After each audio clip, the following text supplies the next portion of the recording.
everyone, and welcome to Danish Accounting. My name is Anna. Today we will explore the intricacies of VAT registration and share crucial tips to avoid common pitfalls during the process. The Danish Tax Agency has heightened its due diligence affecting mostly foreign shareholders, but we have got you covered with step-by-step advice to ensure your application for VAT registration sails through smoothly. Whether it's understanding the documentation needed, navigating through budget and financial proof, or ensuring your company meets the physical presence requirements in Denmark, we are here to help you get it right the first time. So let's get started and make your business journey in Denmark a success. If you don't receive the VAT registration within 2 weeks after your application for VAT registration is submitted, you will most likely receive a letter sent to the company registered address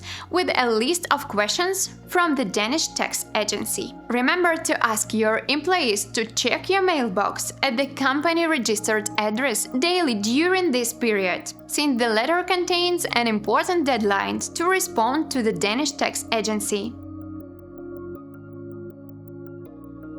If you don't respond within the deadline, the VAT application will be cancelled without further notice. You can always apply for VAT registration again later, but it naturally prolongs the VAT registration process. The letter from the Danish Tax Agency, if they decide to investigate your application more in details, seems generally contain the same request for documentations and questions. Here we will go through each request for documentations and questions based on the letter and replies we have seen from the Danish Tax Agency to our clients this last year.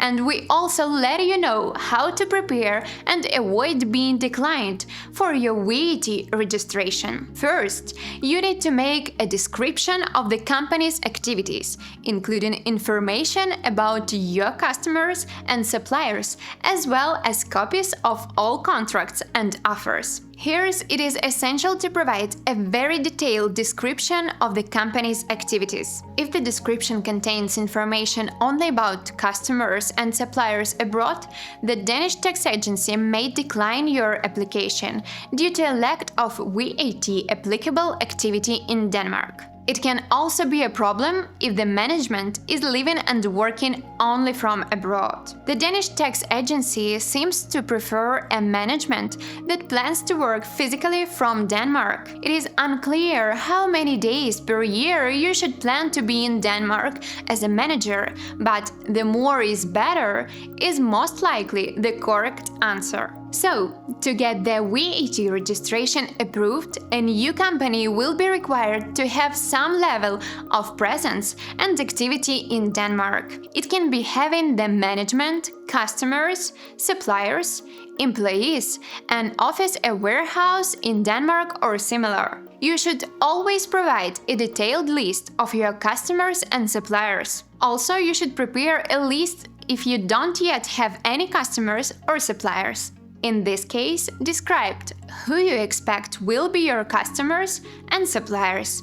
Make a list with the following information for each company: company name, company address, phone numbers, website, mail, and the TIN, if you can get this. Choose a minimum of 5-10 companies that are or can become your customers or suppliers. If they are not customers or suppliers yet, simply write these are the companies you will approach and expect to cooperate with. Next, you need an explanation of what prerequisites you have to run the company, including education, industry knowledge, and experience. Write a detailed explanation of what you have done in your professional life. You should update your personal LinkedIn and Facebook page and ensure any information mentioned here matches what you write in your reply to the Danish Tax Agency.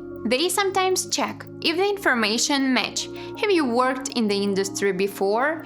What relevant jobs have you had? Include names of companies, years, job descriptions, and other relevant information. The Danish Tax Agency wants you to have sufficient experience to manage the new company. Generally, they also ask for a budget for the company's first 12 months. The budget is essential and should contain the following: an operation budget, showing the expected sales and the cost for the first 12 months, a cash flow budget for the first 12 months, a balance budget showing assets, equity, and liabilities at the end of the first 12 months. Using the cash flow budget as a reference, you need to explain how the incorporation of the company is financed. You should include the bank transfer confirmation of the share capital and document where this money came from. You can attach a PDF from the bank account where you did the transfer and write as an example: the share capital of 40,000 Danish crowns was transferred from my personal bank account. The bank account statement is attached. The source of funds and from salary payments relating to my previous work as director. You should also explain where the shares capital is now. If deposited into the lawyer's bank account, ask the lawyer to make a statement that they have the money deposited.